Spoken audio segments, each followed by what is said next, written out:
En ese su afán de atacar a nuestro presidente Nayib Bukele, no se están dando cuenta de que sus posturas no solo van en una crítica improductiva en contra del presidente, sino que es una afrenta directa en contra de la población.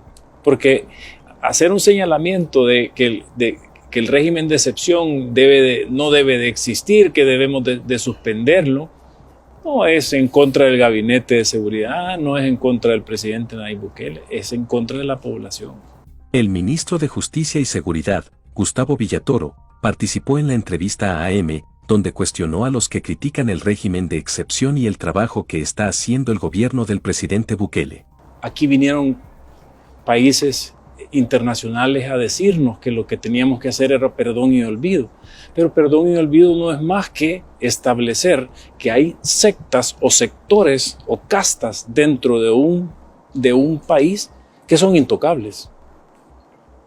Entonces, venir generando esa cultura de impunidad a los grupos de poder, eso permeó la sociedad y devino consecuentemente que teníamos una sociedad donde habían unos que sí se les aplicaba la ley y otros no.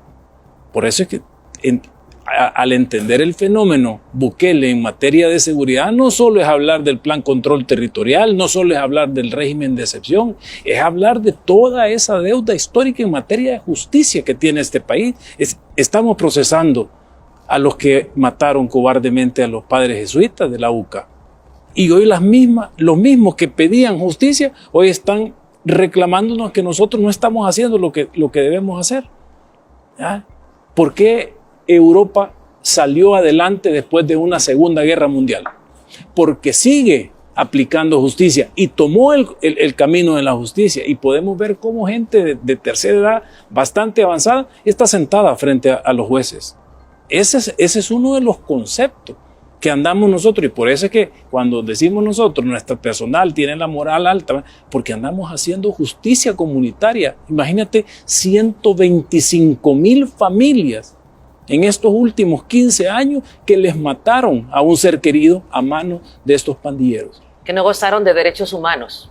Que no gozaron de derechos humanos, pero sobre todo no gozaron de justicia. Entonces cuando el señor director menciona el tema de los homicidios, también tenemos que hablar de la impunidad que nos heredaron solo en el delito de homicidio. De cada 100 solo se capturaban 3. ¿Ya? Centroamérica, de cada 100 solo se capturaban 5. Nosotros hoy por hoy tenemos una tasa de impunidad inferior al 20%. Es decir, homicidio cometido, homicida capturado. Así lo dijo el presidente.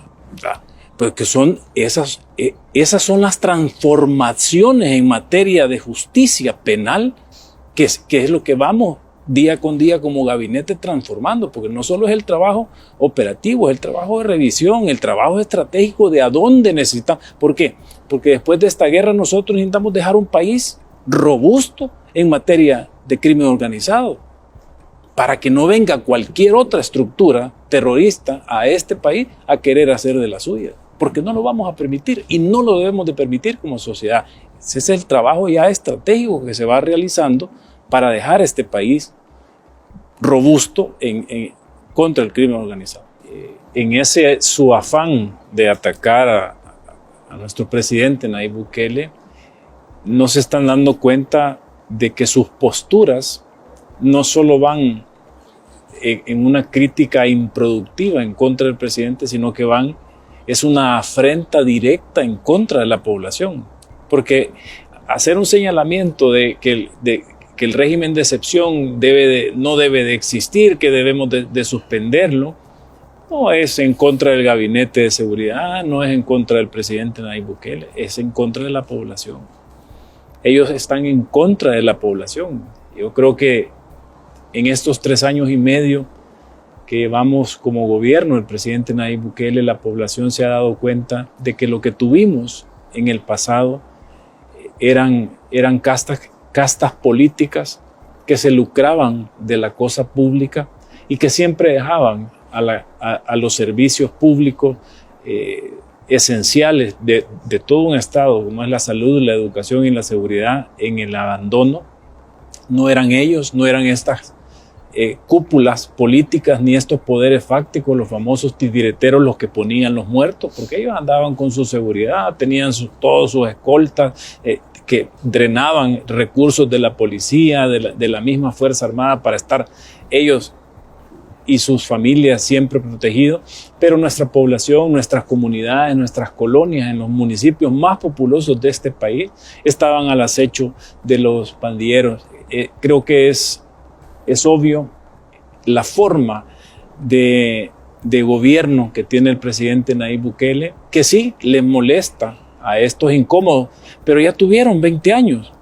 ¿Por qué en vez de criticar el régimen de excepción no dan resultados de los 20 años que tuvieron? Y todo ese montón de plumas pagadas que tienen en los diferentes medios tradicionales, ahí estuvieron también. ¿Y por qué nunca criticaron y por qué nunca exigieron seguridad para la gente?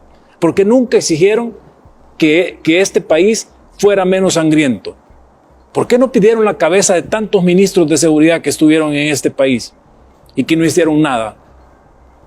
Porque no hay resultado. ¿Cuál es el resultado de estos 20 años de los gobiernos de FMLN y Arena? ¿A dónde está? ¿A dónde? Porque no hay un beneficio a la población. El salvadoreño jamás tuvo seguridad. Firmamos la paz después de esa guerra que no fue por intereses salvadoreños y nunca tuvimos paz ni seguridad en este país. Y ellos estuvieron 20 años junto con todo ese montón de sirenitas que andan cantando en contra de la población y pidiendo, exigiendo por los derechos humanos de estos cobardes terroristas. Primero son los derechos humanos de nuestra población y luego los derechos humanos de los detenidos, que ya tú mencionabas. Es un trabajo que estamos haciendo incluso en centros penales. Pero recuérdate qué cárceles teníamos en los gobiernos anteriores. ¿Quiénes mandaban en las cárceles? Y las manejaban además. Ellos manejaban las cárceles, tenían senda fiesta dentro y podían hablar libremente y extorsionar desde las cárceles. Es decir, venimos... Marisol, de un estadio de 20 años donde no existe un exfuncionario en materia de seguridad, en materia de salud o en materia de educación que tenga la moral para poder criticar lo que el presidente Nayib Bukele está haciendo. Así de sencillo. Ha caracterizado al presidente Nayib Bukele y es poder adelantarse a los hechos. Y naturalmente toda esa debilidad y esa, vamos a decirlo de una manera buena, esa torpeza con la que hicieron las leyes penales en el pasado, naturalmente como gabinete de seguridad estábamos bien claros. Imagínate que, ya lo decía el señor ministro de Defensa, tenían que esperar que alguien cometiera algo para poder intervenirlo. ¿Ya? ¿Cuál es el cambio que nosotros estamos haciendo? Y no es un cambio que nos lo estamos inventando, sino que es algo que ya se utiliza en otros países de primer mundo, y es establecer como enemigo de las sociedades a las estructuras terroristas, y todo aquel que forma parte de esa estructura terrorista es capturado. Son parte de todos estos cambios que se han venido haciendo, porque naturalmente las leyes que nos dejaron no eran para que ganáramos como sociedad esta guerra. Y es por eso es importante todo este trabajo que va, el trabajo en las comunidades, en las calles, en los municipios, en el área rural, la desarticulación del movimiento de estos grupos terroristas de las áreas urbanas a las áreas rurales. Pero aparte también viene toda la maquinaria de transformación y preparación normativa. Y era curioso, imagínate cuando empezamos este esfuerzo, solo teníamos 11 juzgados a nivel nacional contra el crimen organizado. Y teníamos más de 270 tribunales para la justicia penal común. ¿Y el enemigo de la sociedad quién era? ¿El delincuente común o el terrorista? Solo teníamos 11 tribunales. Eso es toda esa transformación que se viene haciendo. Por eso es que es importante esta campaña de guerra en contra de las pandillas. No solo es no solo es una iniciativa del órgano ejecutivo de nuestro presidente Nayib Bukele, sino que ya a esta altura ya ha sumado todo el poder de los otros dos órganos del Estado. Pero ¿quién nos mueve? Nos mueve la población. ¿Qué es lo que estamos haciendo? Porque también los opositores y todos estos que ni siquiera viven aquí en nuestras comunidades señalan al presidente de ser un dictador, y entonces la dictadura es hacer lo que la gente quiere, porque la gente lo que le estaba pidiendo a todos los gobiernos anteriores era seguridad. ¿Y qué es lo que estamos haciendo nosotros? Devolviendo, entregando seguridad. Entonces, cuando usted trabaja para las mayorías, eso es una dictadura. Todos estos que andan incómodos, que andan opinando y escribiendo, que no hicieron nada en 20 años, ese es el mayor ataque, que estamos viviendo en una dictadura. Porque estamos haciendo el trabajo que las mayorías necesitan en salud, en educación, en seguridad. Yo creo que la población y naturalmente es agradable ver este tipo de reportajes en estas comunidades que por años fueron ícono de las representativos de las pandillas, porque a esos más de 6 millones de salvadoreños, tengan por seguro que su presidente Nayib Bukele y este gabinete de seguridad vamos a hacer todo lo que sea necesario para garantizar que esos más de 51,000 terroristas que ya están en nuestro sistema penitenciario no salgan de ahí y no regresen por lo menos en 20 años a las comunidades. Déjanos tus comentarios, síguenos en Mágico TV y activa la campanita de notificaciones.